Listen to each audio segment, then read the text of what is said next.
The thunder cracked overhead, rattling the windows of Pearl Mitchell's general store as she clutched her father's pocket watch, counting the hours until she could lock up for the night.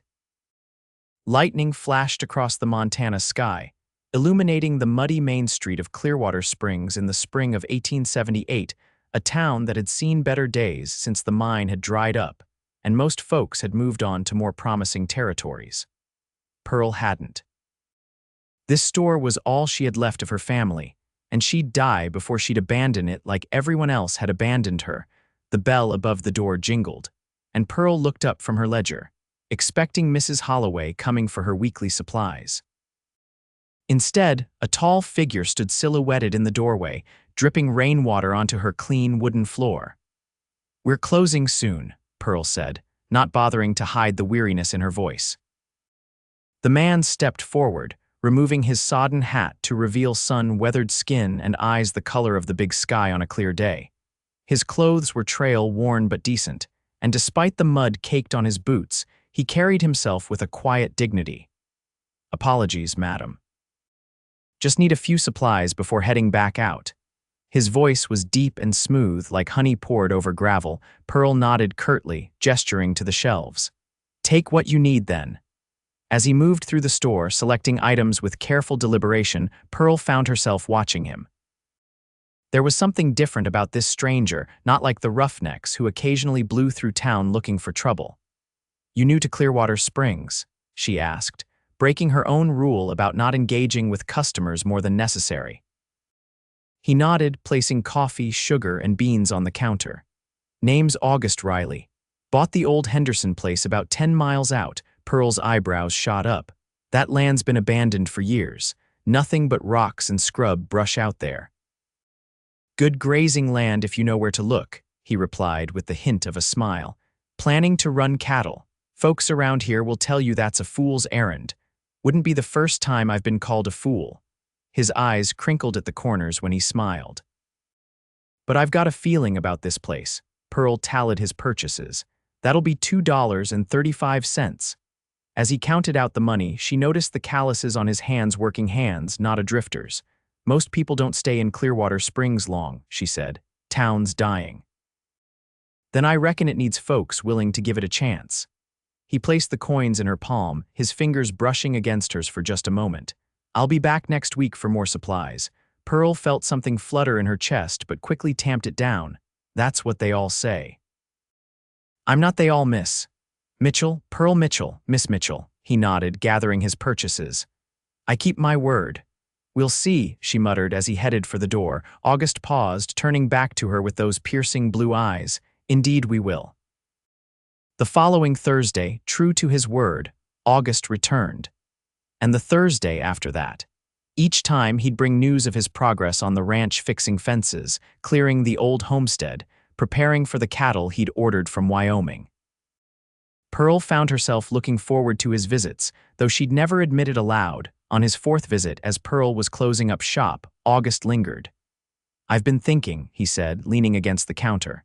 "There's a social at the church on Saturday. Thought you might like to go." Pearl froze, her hand hovering over the cash drawer. "I don't do socials. Everyone needs a bit of company now and then." "I've got plenty of company," she said, gesturing around the empty store. "My father built this place. It's all I have left of him, and I'm not leaving it to go dance with a man I barely know." August studied her for a long moment. "The store will still be here when you get back, Miss Mitchell. Like my father was supposed to be, like my mother, like my brother who went off to find his fortune." She snapped the cash drawer shut with more force than necessary. "People say they'll be here. They never are." "I can only speak for myself," August said quietly.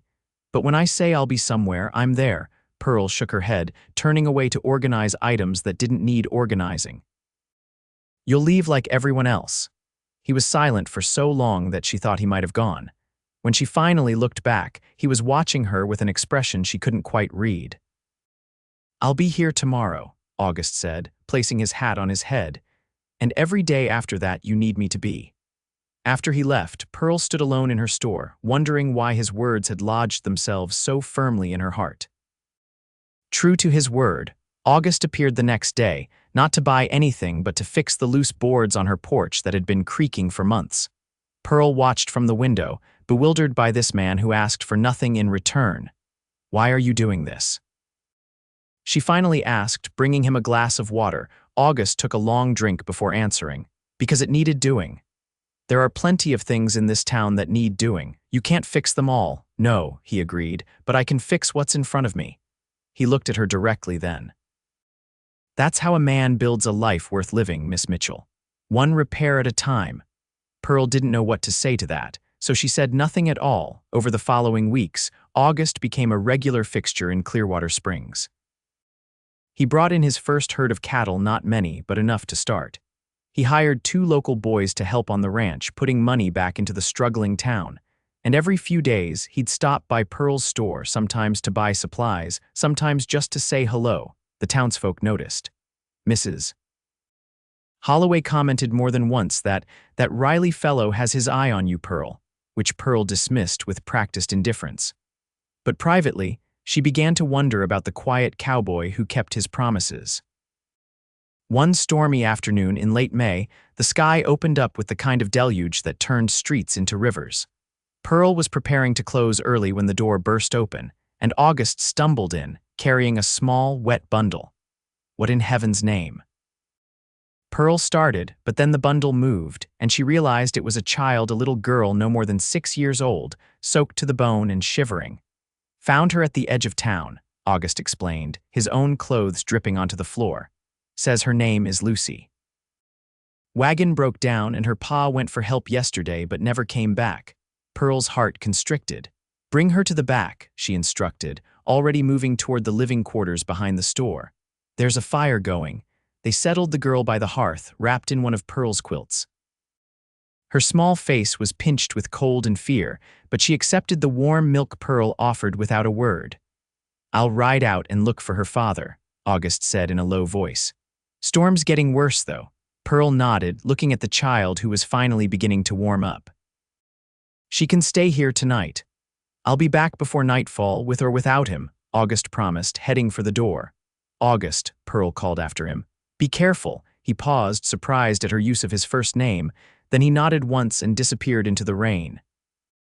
True to his word, August returned as the last light was fading from the sky.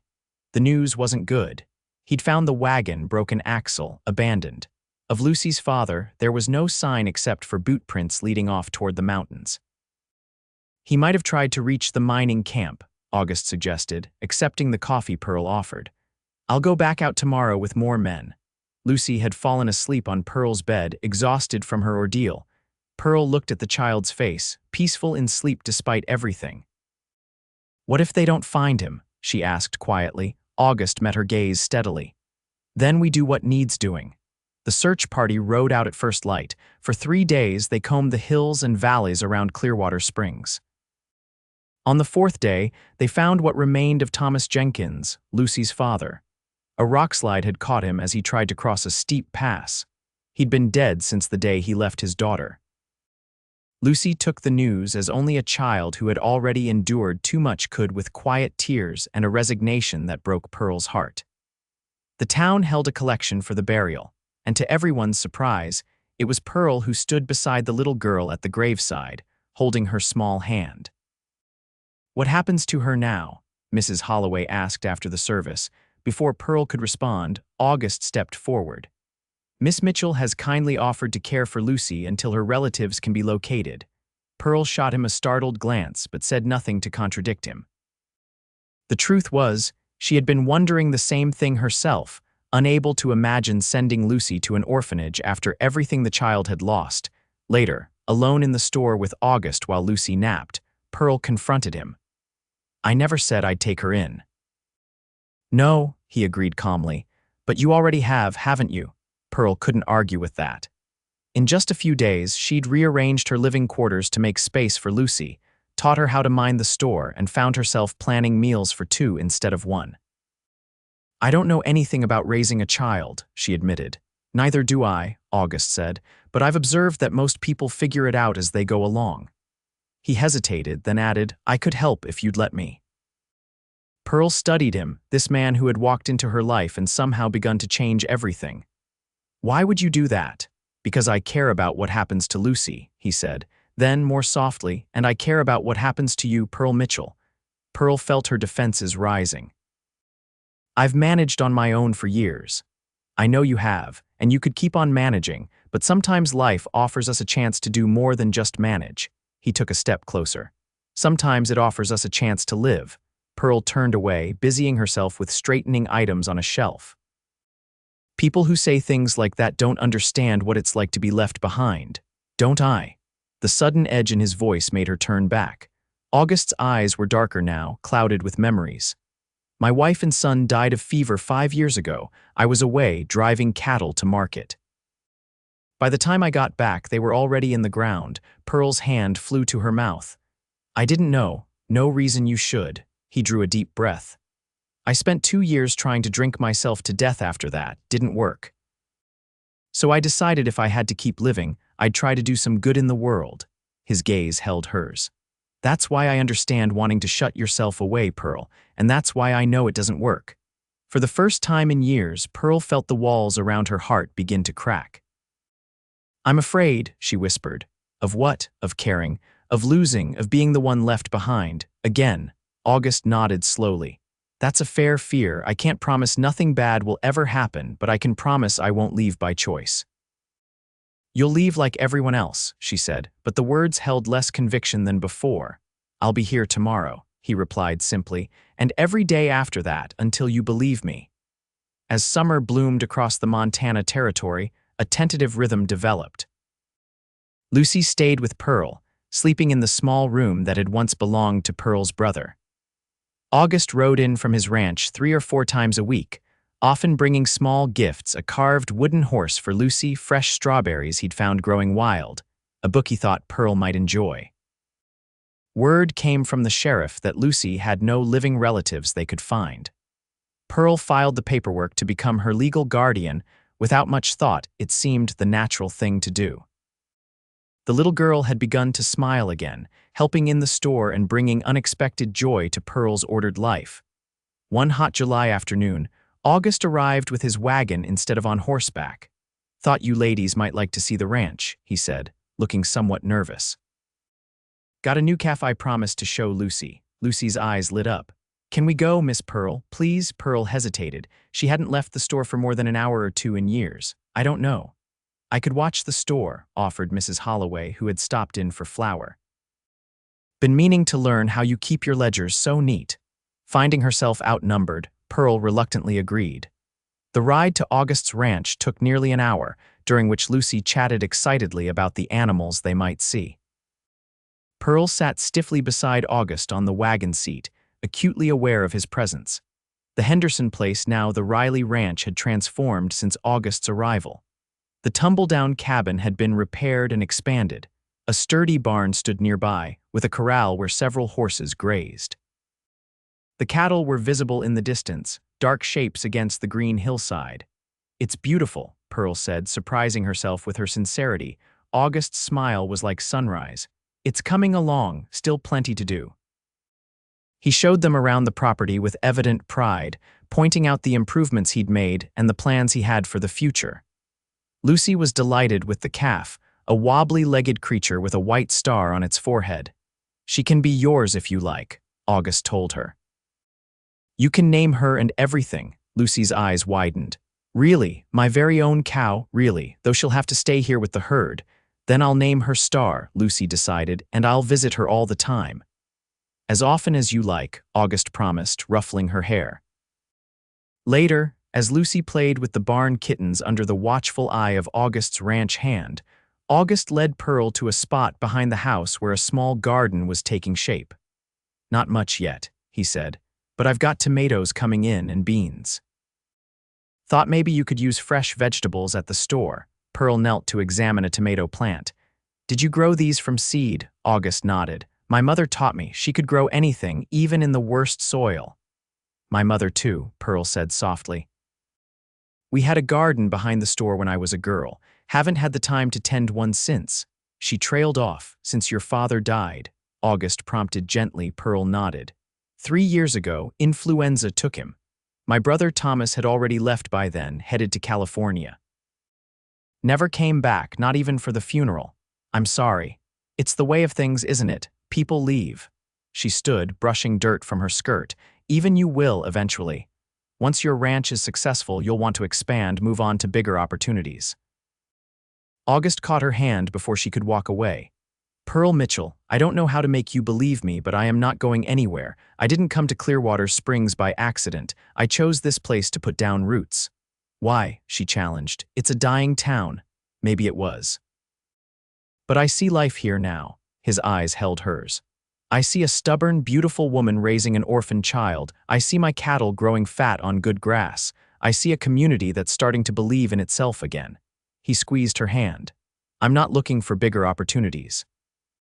I'm looking for a home. Something shifted in Pearl's chest, a loosening of the tight bands she'd wrapped around her heart. I don't know how to trust that, she admitted. I know, he said, so I'll just keep showing up day after day until you do. The evening ended with a simple meal in August's kitchen, beef stew and fresh bread that he'd made himself. As they ate, Pearl found herself relaxing, even laughing at Lucy's stories and August's gentle teasing. It felt strange and wonderful, like stepping into a life she'd never allowed herself to imagine. When it was time to leave, August helped them into the wagon as the sun was setting, painting the sky in brilliant oranges and pinks. Come back soon, he said as they pulled away. Both of you. Pearl didn't answer, but she turned to watch him standing there until the wagon crested a hill and he disappeared from view. That night, as she tucked Lucy into bed, the little girl asked, "Do you like Mr. Riley, Miss Pearl?" Pearl smoothed the child's hair. "He's a kind man." "He likes you," Lucy said with the certainty of childhood. "He looks at you the way Papa used to look at Mama." Pearl's hand stilled. "You remember your mother?" Lucy nodded. "She died when I was 4. Papa said she went to heaven. Do you think Papa's with her now?" "I'm sure he is," Pearl said, her throat tight. "Then they're not really gone," Lucy decided. "They're just somewhere else waiting," she yawned. "Like Mr. Riley waits for us to visit." Pearl sat beside Lucy's bed long after the child had fallen asleep, thinking about waiting and leaving and the possibility of staying. August kept his word, as always. He appeared regularly at the store, bringing vegetables from his garden, helping with repairs, sometimes just sitting on the porch talking with Pearl after Lucy was in bed. Summer stretched into fall, and with each passing week, Pearl found it harder to maintain the walls she'd built around her heart. The town noticed the change in her. Mrs. Holloway remarked that Pearl was blooming like a rose in June, and even the taciturn blacksmith observed that the Mitchell girl finally remembered how to smile. It was early October when disaster struck. Pearl was awakened in the night by the smell of smoke and the sound of shouting. Fire had broken out in the livery stable and was spreading rapidly, driven by a strong wind. She grabbed Lucy from her bed, wrapped her in a blanket, and rushed outside to find the main street in chaos. Men were forming a bucket brigade from the town well, but the fire was moving too fast. As Pearl watched in horror, flames leapt from the livery to the roof of the dry goods store next to hers. "Get her to safety," Sheriff Danvers shouted, gesturing to Lucy. Up to the church, Pearl hesitated, looking back at her father's store with everything she owned inside. "I'll save what I can," the sheriff promised. Go, Pearl had just reached the church with Lucy when she heard hoofbeats pounding up the street. August rode in hard, jumping from his horse before it had fully stopped. "I saw the glow from the ranch," he explained breathlessly, his eyes scanning her face. "Are you hurt?" She shook her head. "But the store, stay here," he ordered, already turning back toward the inferno. "August, no," Pearl cried, but he was already running toward the burning buildings. For the next 2 hours, Pearl watched from the churchyard as Clearwater Springs fought for its survival. The bucket brigade managed to contain the fire, but not before it had consumed the livery, the dry goods store, and the saloon. By some miracle, or perhaps due to the desperate efforts of men like August, Pearl's store remained standing, though smoke damaged. Dawn was breaking when August finally made his way up to the church, his face streaked with soot, his clothes singed in places. Your strongbox, he said, holding out a metal container Pearl recognized as the one she kept under the counter. And these. In his other hand were her father's pocket watch and her mother's Bible. Pearl took them with trembling hands. You went into the store. Wasn't as bad as it looked. Got a bit smoky, but the fire never reached it. He smiled tiredly. Your father built it solid. Pearl looked at this exhausted, soot-covered man who had risked his life to save the things that mattered to her, and something inside her finally gave way completely. I was so afraid, she whispered, her voice breaking. August reached out, his hand cupping her cheek. I know, but you're safe, Lucy's safe, and the store's still standing. Pearl leaned into his touch, no longer able or willing to deny what she felt. You came. Of course I did. You could have been killed. His thumb brushed away a tear she hadn't realized she'd shed. But I wasn't. I told you, Pearl, I'll be here tomorrow and every day after. This time she believed him. The fire marked a turning point. With half the main street destroyed, Clearwater Springs faced a critical moment: rebuild or fade away.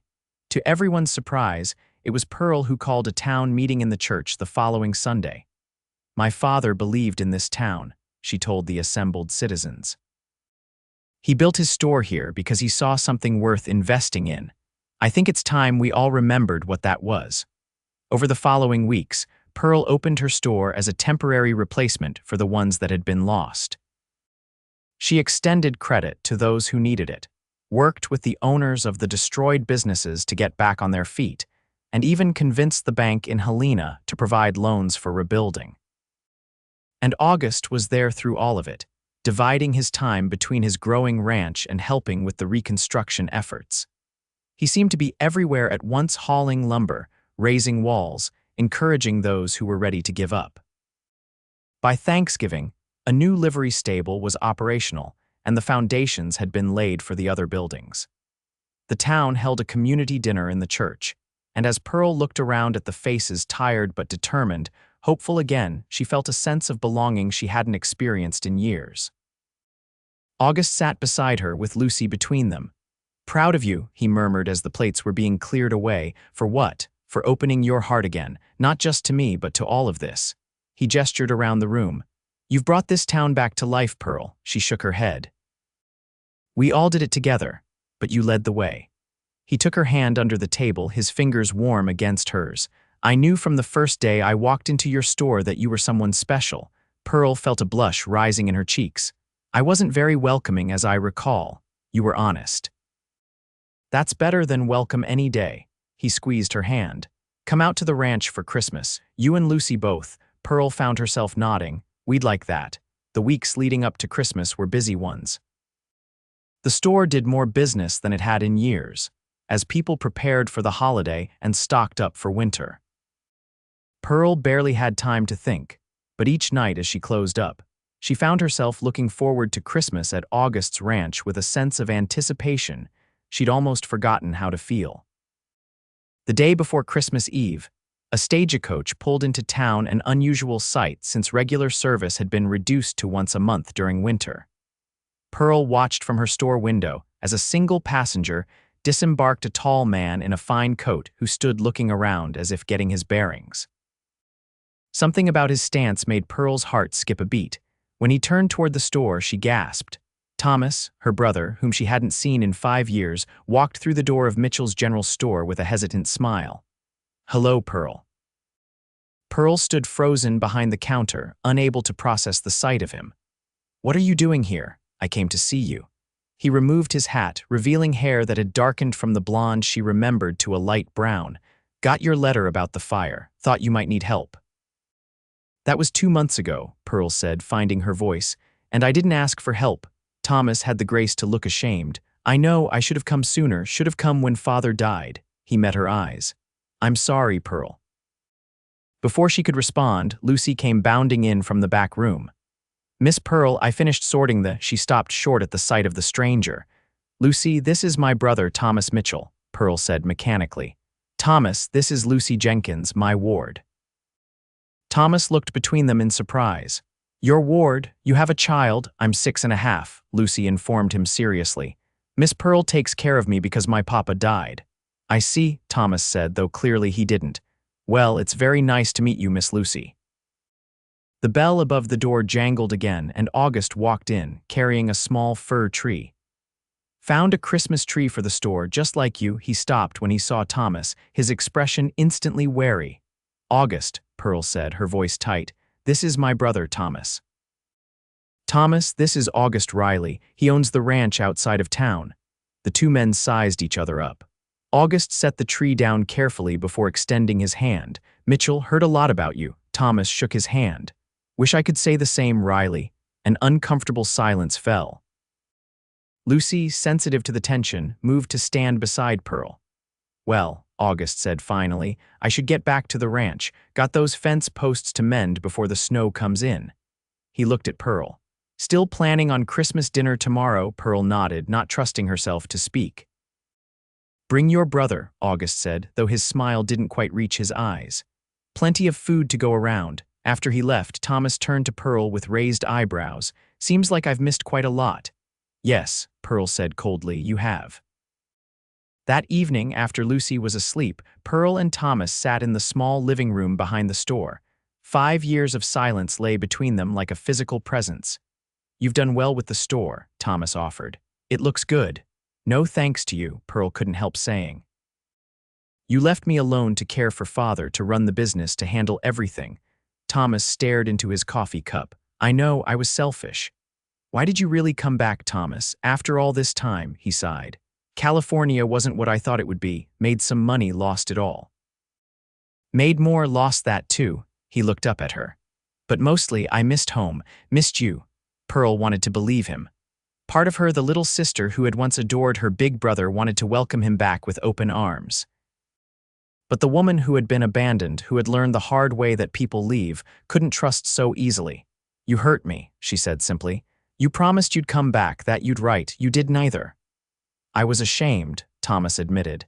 Each month that passed made it harder to reach out. Then when I heard about Father, he shook his head. I told myself you were better off without me. That wasn't your decision to make. No, he agreed. It wasn't. I'm sorry, Pearl, truly. She studied him, this familiar stranger who shared her blood. I don't know if I can forgive you yet. I understand, but I'd like a chance to earn it. He hesitated. I was thinking I might stay in Clearwater Springs for a while, if that's all right with you. Pearl thought about August's words about opening her heart, about giving people chances. You can stay, she said finally. But I'm not making any promises. Thomas smiled, a flash of the brother she remembered.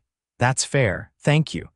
Christmas Day dawned clear and cold, with a fresh dusting of snow that made everything look clean and new. Pearl dressed with extra care, helping Lucy into her best dress, before bundling them both up for the ride to August's ranch. Thomas was quiet during the journey, taking in the landscape with curious eyes. It's more beautiful than I remembered, he commented as they crested a hill, the mountains rising majestically in the distance. It is, Pearl agreed, feeling a strange mix of emotions: joy at the prospect of seeing August, anxiety about bringing Thomas, uncertainty about the future. August was waiting for them at the ranch, his face lighting up when he saw their wagon approaching.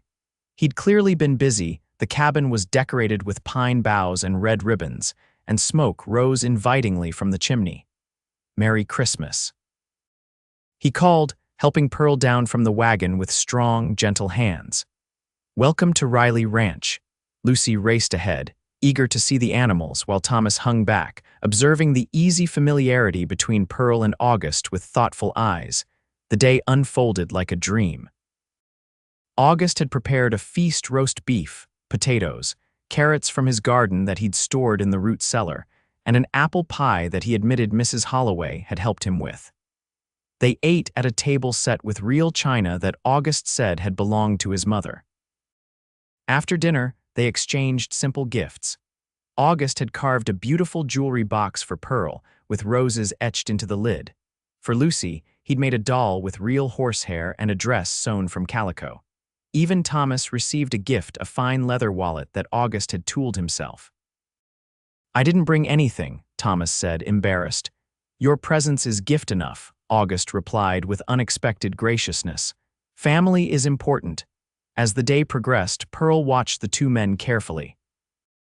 Thomas seemed genuinely interested in August's ranch, asking intelligent questions about cattle breeding and grazing practices. August, after initial reserve, began to warm to Thomas's evident knowledge of business matters. When Lucy had fallen asleep by the fire and Thomas had stepped outside for a smoke, August finally had a moment alone with Pearl. "Your brother seems decent enough," he said quietly. Pearl nodded. "He was once, before he left. People change, Pearl. Sometimes for the worse, but sometimes for the better too." She looked up at him. "Do you think I should trust him?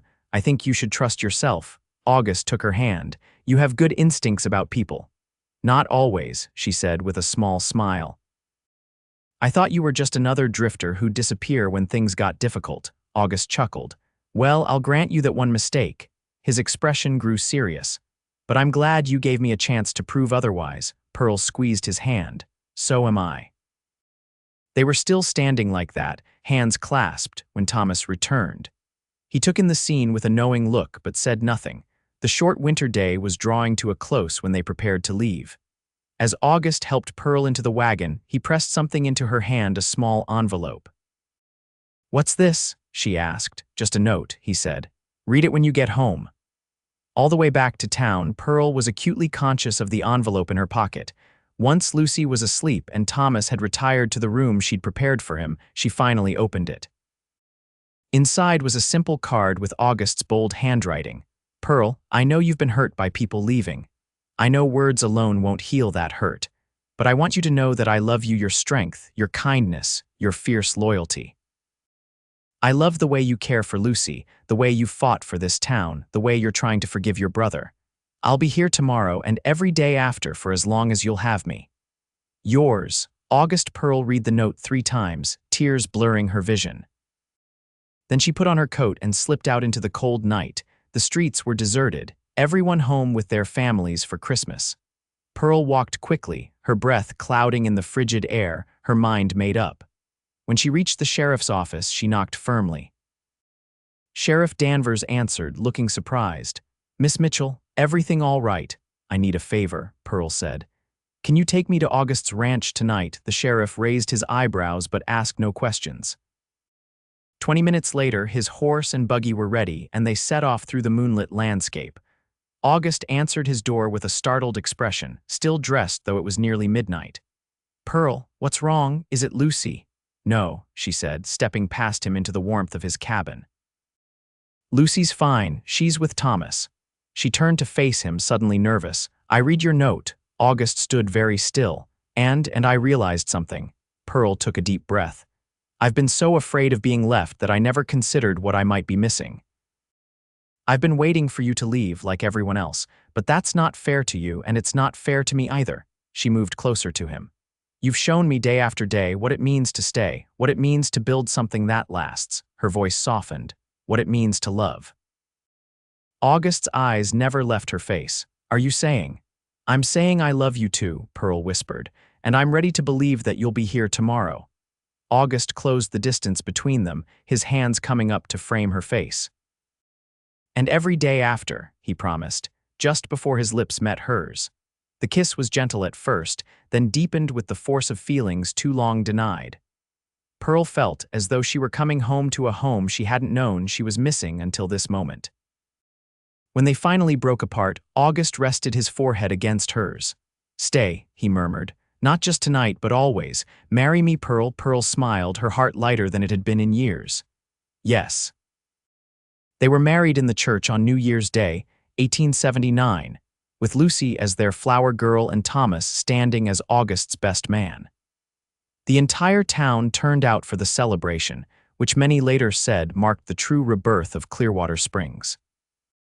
Thomas stayed through the winter, helping Pearl run the store while she and Lucy moved to the ranch.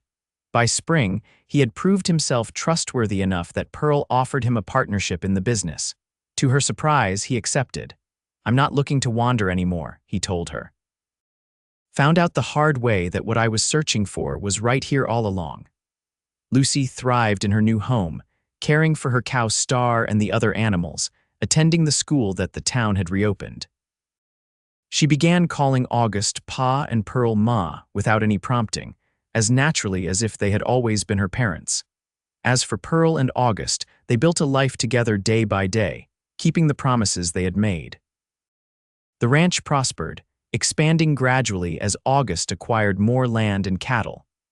Pearl continued to oversee the store with Thomas, but also created a magnificent garden behind the ranch house, just as her mother had taught her. In the summer of 1880, their family grew with the birth of a son they named James, after August's father. 2 years later, a daughter followed, whom they called Sarah, after Pearl's mother. One evening, as they sat on the porch watching their children play in the yard, Pearl leaned against August's shoulder. "You were right," she said softly. "About what? About being here tomorrow and the day after." She looked up at him. "Thank you for not giving up on me." August smiled, pressing a kiss to her temple. "Never could have given up on you, Pearl Riley. You're my heart." As the sun set over the Montana mountains, painting the sky in brilliant hues of gold and crimson, Pearl thought about the journey that had brought them here from a lonely woman hiding behind her counter to a mother, a wife, a vital part of a thriving community. She had learned that while some people leave, others stay, and those who stay can heal the wounds left by those who go. "I love you," she whispered to the man who had kept his promise day after day until she believed. August's arm tightened around her. "I love you too, always have, always will."